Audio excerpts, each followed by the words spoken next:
نستعينه ونستغفره ونعوذ بالله من شرور أنفسنا ومن سيئات أعمالنا من يهده الله فلا مضل له ومن يضلل فلا هادي له وأشهد أن لا إله إلا الله وحده لا شريك له وأشهد أن محمدا عبده ورسوله صلى الله عليه wa ala alihi wa ashabihi ajma'in, amma ba'd. Kita lanjutkan hadis yang ke berikutnya. An Abi Umamah Al-Bahili. Abu Umamah Al-Bahili namanya Sudai ibnu Ajlan. Annahu kana yaqul, bahwasannya dulu Abu Umamah pernah mengatakan, Iqra'ul Qur'an, bacalah Al-Qur'an. Ini anjuran dari beliau untuk membaca Al-Qur'anul Karim. Wala taghurrannakum hadhil masahif, janganlah, atau wala taghurrannukum hadhil masahifu al-mu'allaqah, janganlah membuat kalian tertipu dengan lembaran-lembaran yang tergantung ini. Maksudnya, kata beliau, bacalah Al-Quran, hafalkan Al-Quran. Jangan kalian terlena dengan mushaf. Kadang orang dia tidak mau menghafal Al-Quran. Kenapa? Karena dia terlena ada mushaf. Antum merasa punya Al-Quran, punya mushaf. Ini namanya masahif, mushaf. Kata Abu Umamah Al-Bahili, bacalah Al-Quran. Maknanya apa? Ihfadzul Quran, hafalkan Al-Quran. Wala taghurrannukum hadhil masahif al-mu'allaqah, jangan membuat kalian terlena dengan mushaf yang ada ini. Kenapa? Fa innallaha lan yu'adziba qalban wa al-Qur'an. Allahu Akbar. Antum perhatikan ini. Kata Abu Umamah Al-Bahili, fa innallaha lan yu'adziba qalban wa al-Qur'an. Sesungguhnya Allah Azza wa Jalla tidak akan mengazab hati yang menampung Al-Quran. Allah tidak akan mengazab hati orang yang menampung Al-Quran. Makanya antum ya dianjurkan untuk menghafal Al-Quran. Kenapa? Supaya hatinya antum diisi dengan Al-Quran. Ketika hatinya antum diisi dengan Al-Quran, maka hati tersebut tidak akan diazab oleh Allah Subhanahu wa taala. Azab di sini mencakup dunia dan akhirat. Maknanya, orang yang menghafal Al-Quran, hatinya tidak akan disiksa oleh Allah SWT dengan penderitaan baik di dunia ataupun di akhirat. Ya. Sahha hadzal hadis mauqufan min qauli Abi Umamah Sudai ibni Ajlan Al-Bahili. Hadis ini sahih secara mauquf. Mauquf itu ucapan sahabi. Hadis ini sahih secara mauquf dari ucapannya Abu Umamah. Siapa Abu Umamah namanya? Siapa namanya? Sudai bin Ajlan. Itu biasa kan menghafal nama sahabat ya. Anak-anak tahfidzul Quran biasa kan kenal sahabat. Wa mithlu hadzal qaul la yuqalu birra'yi, la yuqalu birra'yi, fa huwa fi hukmil marfu'. Nah, seperti ucapan ini atau yang semisal ucapan ini, yang semisal ucapan Abu Umamah, itu tidak mungkin berasal dari ucapan dengan pikiran semata. Tidak mungkin dengan ra'yu. Ya. Sehingga kalau ucapan yang bukan dari ra'yu, bukan semata-mata pendapat, ini dihukumnya hukmul marfu. Kenapa? Karena nggak mungkin lancang Abu Umamah itu mengatakan innallaha la yu'adzibu qalban wa al-Qur'an. Allah tidak akan mengazab hati yang mau menahafal Al-Qur'an. Maksud hati tersebut adalah orang yang menghafal Al-Qur'an juga tidak akan diazab oleh Allah Subhanahu wa taala. Wa zahiru ma'na qawlihi iqra'ul Qur'an wa la taghurrannukum hadhil masahif al-mu'allaqah at-tahdhir minal iktifa bi mujarradi ta'liqil masahif wa qatinaiha kasairil mata' dunal qira'ah fiha wa ta'ahudiha wan nazar ilaiha. Maksud dari ucapan Abu Umamah, bacalah Al-Quran, jangan kalian terlena dengan Al-Quran, mushaf-mushaf yang ditaruh, yang digantung, jangan terlena. Maknanya apa?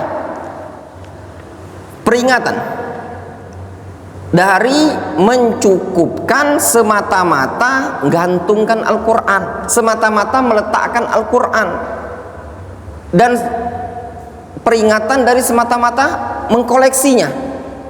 Mirip seperti barang-barang yang lain, tanpa ada dibaca, tanpa ada upaya untuk menghafalnya, tanpa ada upaya untuk melihatnya.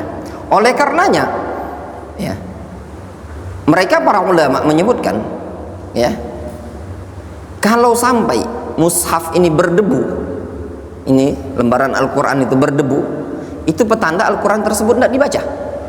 Ya enggak? Kalau sampai berdebu berarti tidak dibaca. Al-Quran ini obat bagi orang yang membacanya. Allah Subhanahu wa taala mengatakan apa? Wa nunazzilu minal Qur'an ma huwa shifaa wa rahmatun ma huwa shifaa'u wa rahmatul lil mu'minin. Ya. Al-Quran itu kami turunkan kata Allah sebagai syifa. Apa syifa? Obat. Wa hudan wa rahmah, petunjuk dan juga rahmat. Sehingga bagi orang yang mau menjadikan Al-Quranul Karim sebagai syifa, maka dia akan berubah menjadi syifa, obat. Namun apakah cukup digantung, dibawa kulu kilir? Enggak cukup seperti itu. Dimasukkan dalam kantong baju, enggak. Tapi Al-Quran dihafalkan, dibaca.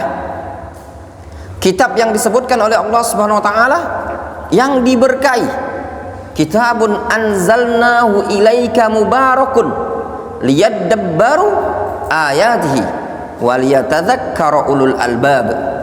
Suatu kitab yang Allah Subhanahu wa taala turunkan kepada Nabi kita Muhammad SAW dengan sifat apa? Mubarak, kitab yang diberkahi. Barang siapa yang membaca Al-Quranul Karim, hidupnya akan diberkahi, umurnya antum akan diberkahi. Bahkan mereka para ulama mengatakan, siapa yang menghafal Al-Quran maka di masa tuanya tidak akan ada kepikunan pada mereka. Otak yang mau membaca Al-Quran maka di masa tuanya akan dijaga oleh Allah Subhanahu wa taala. Makanya tidak jarang kita jumpai orang-orang yang kakek-kakek sudah tua, walaupun 70 tahun, 80 tahun, kalau dia sudah masa mudanya rajin membaca Al-Quran, maka ininya cerdas. Ya. Orang-orang yang menghafal Al-Quran itu adalah orang-orang yang cerdas. Fa innallaha lan yu'adziba qalban, ai sahibu qalbin. Maknanya Allah tidak akan mengazab hati, yaitu pemilik hati tersebut. Wa al-Quran, wa'a itu artinya menyimpan Al-Quran. Apa maknanya menyimpan Al-Quran? Aiman qara'al Qur'an wa hafizahu wa fahimahu wa amila bima fihi.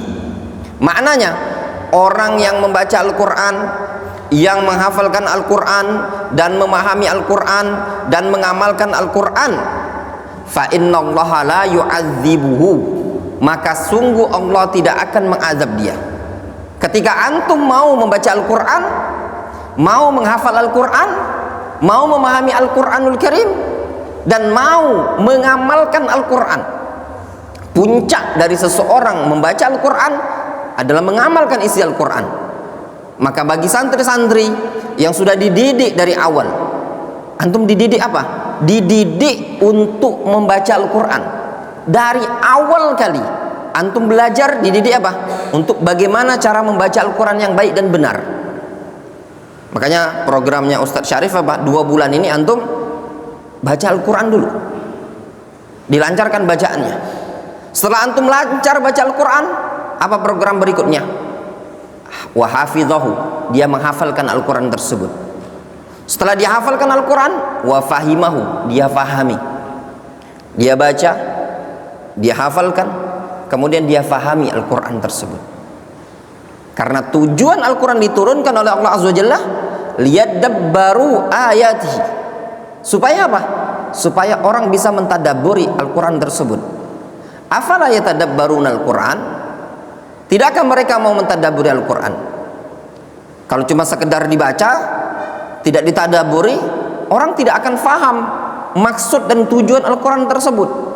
Al-Quran diturunkan oleh Allah Subhanahu wa taala, tujuannya adalah untuk dibaca, kemudian dihafalkan, kemudian untuk ditadaburi serta apa? Diamalkan. Itu puncaknya, tujuannya untuk diamalkan. Jelas? Faham?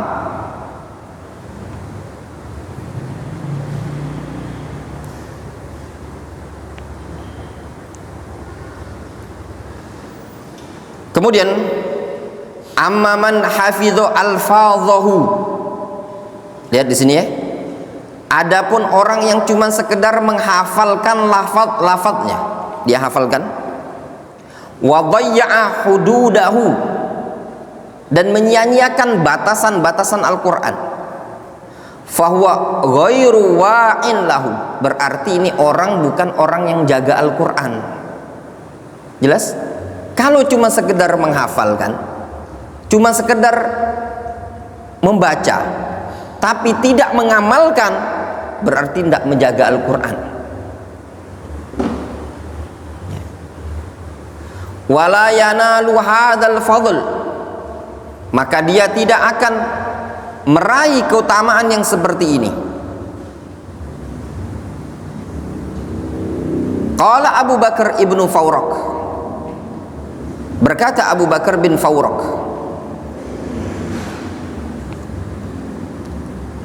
zahaba zahibun min ashabina ila annahu la yasihhu ayyakuna ma'nahu inna man hafizal Qur'an lam yu'azzab bin nar. Kata Abu Bakar ibnu Fawraq, zahabaz zahibun min ashabina, sebagian para ulama ada yang berpendapat bahwasannya tidak benar kalau dimaknakan ucapan tersebut sesungguhnya orang yang telah menghafal Al-Quran tidak akan diazab oleh Allah Subhanahu wa taala. Jadi jangan difahami kalau sudah menghafal Al-Quran tidak akan diazab oleh Allah. Ini keliru. Faham ya?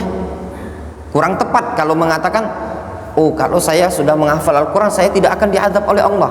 Itu keliru. Orang yang tidak diazab oleh Allah adalah orang yang membaca Al-Quran, kemudian menghafalkan, kemudian sama dia ditadaburi dan diamalkan.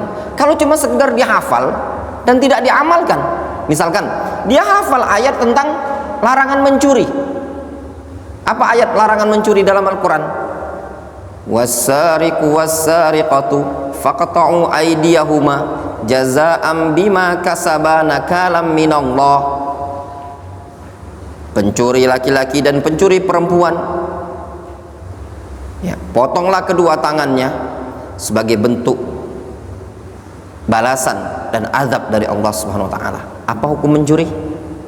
Haram, tidak boleh. Mungkin saja ada orang hafal ayat ini, tapi dia apa? Dia mencuri. Ya, dia mencuri. Ada sebagian orang kadang hafal ayat tentang minum-minuman keras, mabuk-mabukan, tapi dia hafal ayatnya, tapi tidak diamalkan sama dia. Dia hafal ayatnya, namun dia masih mabuk-mabukan. Apa ayat tentang larangan mabuk-mabukan? haram? Hah? Innamal khamru wal maisir wal ansabu wal azlamu rijsun min amali syaitan fajtanibu. Kata Allah Azza wa Jalla, sesungguhnya khamr, minuman yang memabukkan, wal maisir, perjudian, wal ansabu wal azlam, undian-undian nasib, berhala-berhala, rijs, adalah perbuatan dosa, min amali syaitan, termasuk perbuatan syaitan, fajtanibu, tinggalkanlah oleh kalian. Disuruh ninggalkan perbuatan seperti itu tadi.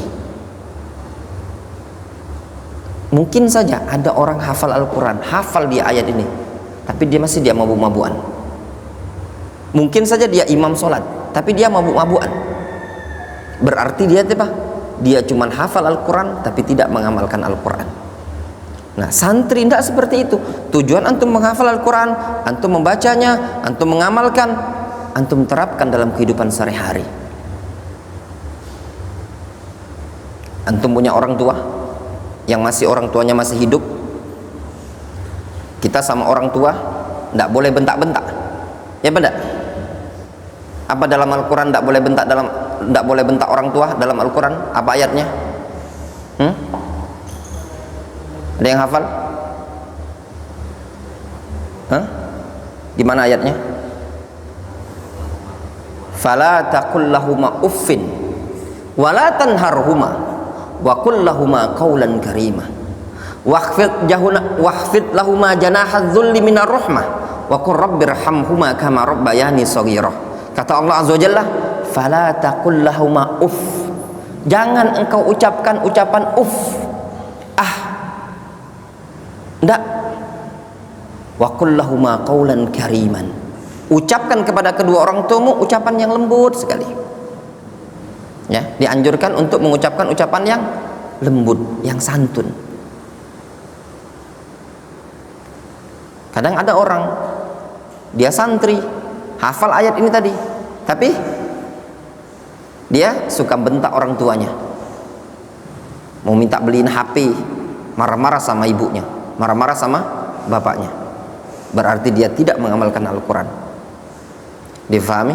Jadi puncak seseorang belajar Al-Quran bukan semata-mata pintar ngaji, tapi puncaknya adalah dia bisa mengamalkan Al-Quran dalam kehidupan dia. Wadih? Jelas ya? Li'annahu qad ruwiyah fil khabari anin nabiyyi sallallahu alaihi wasallam, dikarenakan sungguh telah diriwayatkan dalam hadis dari Nabi sallallahu alaihi wasallam qol, Rasul mengatakan, yakhruju fikum qaumun tahkiruna salatakum ma'a salatihim wa siyamakum ma'a siyamihim wa amalakum ma'a amalihim wa yaqra'una al-Qur'an la yujawizu hanajirahum yamruquna minad dini kama yamruqus sahmu minar ramiyah. Kata Nabi sallallahu alaihi wasallam, akan keluar nanti di akhir zaman ini suatu kaum. Kata Rasul, nanti di akhir zaman ini akan muncul suatu kaum yang kalau kalian bandingkan solat kalian dengan solat mereka, kalian pasti menganggap remeh solat kalian. Berarti mereka juga solat. Ada suatu kaum yang mereka juga solat. Kalau dibandingkan solat kita dengan solat mereka lebih bagus, ya, lebih taat, lebih rajin. Wasiyamakum ma'asiyamihim, kalau kita bandingkan puasa kita dengan puasa mereka, mungkin mereka lebih rajin puasanya. Wa amalakum ma'amalihim, amalan kalian kalau dibandingkan dengan amalan mereka, kalian akan menganggap remeh amalan kalian, sepilih.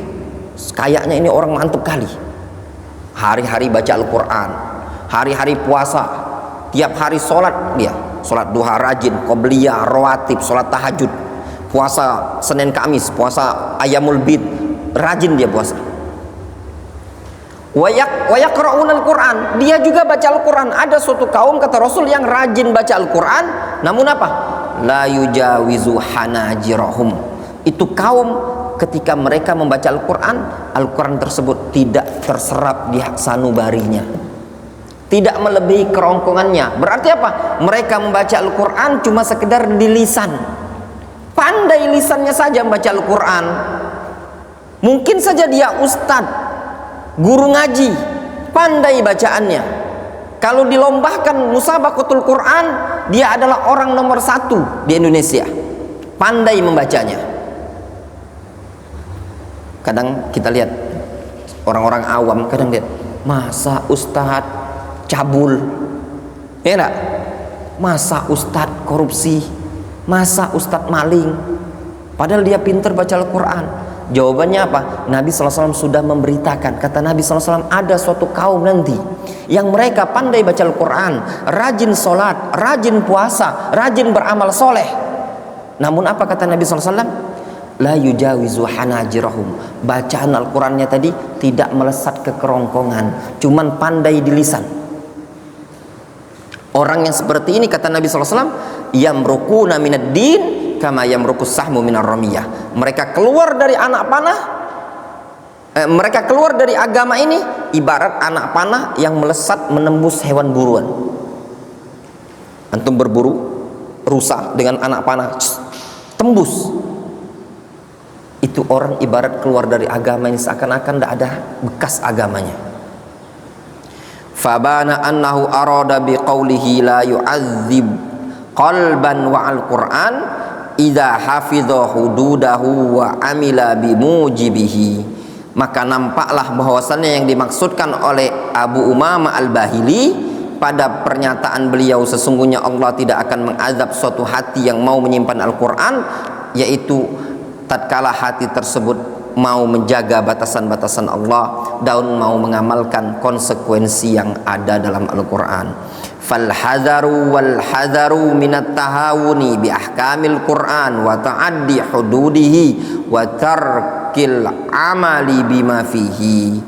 Maka waspadalah kalian dari menyepelekan, meremehkan hukum-hukum yang ada dalam Al-Quran, dan juga waspadalah kalian dari melampaui batasan-batasan Al-Quran, serta waspada juga kalian dari meninggalkan, mengamalkan kandungan-kandungan Al-Quran. Wadih? Jadi tujuan Allah Subhanahu wa taala menurunkan Al-Quranul Karim apa?